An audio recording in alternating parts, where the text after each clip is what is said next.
आज हम लोग रेशियो के कुछ और कॉन्सेप्ट्स के बारे में बात करेंगे। आप जब भी रेशियो का क्वेश्चंस को सॉल्व करें तो सबसे पहले ध्यान दें कि ये इस कॉन्सेप्ट को अप्लाई करता है। अगर आप ऐसे ही बनाना स्टार्ट कर देंगे तो शायद रॉन्ग हो सकता है आपका आंसर। तो ये क्वेश्चन है, if a/6 is equals to b/5 is equals to c/3 then a/b/c is equals to what. ऐसे क्वेश्चंस में जहाँ पे a, b और c तीनों का कॉफिशिएंट 1 रहेगा, यहाँ पे कुछ नहीं है, इसका मतलब 1 है, यहाँ भी 1 है और यहाँ भी 1 है। ए बी सी तीनों का कॉफिशिएंट 1 है, कॉफिशिएंट यानी गुणांक। तो ए बी और सी का रेशियो वही होगा जो नीचे रहेगा डिनोमिनेटर में, 6:5:3। एक ये तरीका है और दूसरा ये है कि जब यहाँ पे कुछ भी ना दिया हो तो a/6 is equals to b/5 is equals to c/3। ये तीनों आपस में बराबर है, इसको 1 के बराबर मान लेंगे हम लोग। और 1 के बराबर मानने के बाद a/6 का वैल्यू क्या होगा, ये 1 के बराबर मान है तो a इज इक्वल्स टू 6 हो जाएगा, वैसे b इज इक्वल्स टू 5 हो जाएगा और c किसके बराबर होगा, 3 के बराबर होगा। ऐसे में भी a, b और c का रेशियो क्या हो जाएगा, 6:5:3। और अगर क्वेश्चन इस तरह से रहे, if 2a/5 is equals to 8b/11 is equals to 12c/9 then a, b और c का रेशियो क्या होगा।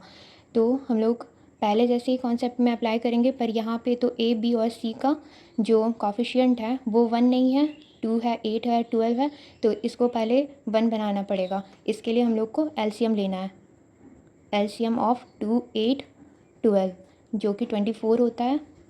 फिर इससे जब मल्टीप्लाई करेंगे तो ये 1 आ जाएगा और 24 तीनों से कटने वाला सबसे छोटा नंबर है, इसीलिए हम लोग इसमें एलसीएम को लेते हैं।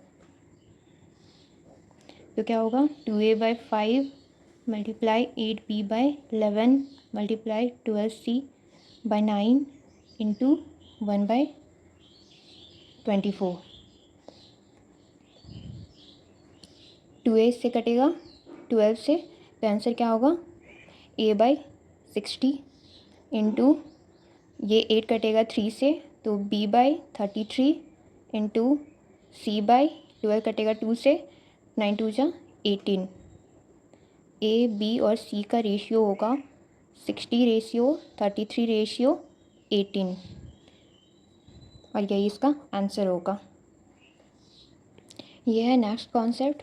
क्वेश्चन में अगर if a/b is equals to 5/3 then 5a + 2b/6a - b is equals to वाट।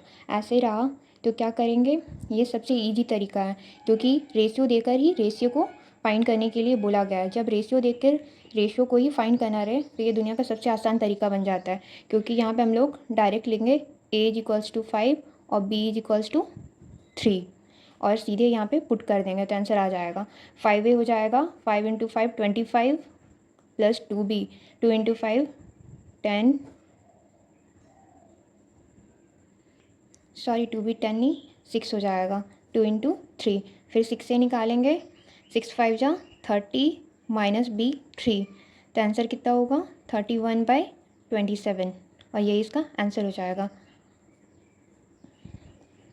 इसी तरह आप लोग इसमें निकालिए a² - b² / 2a² - 3b² का क्या आएगा आंसर।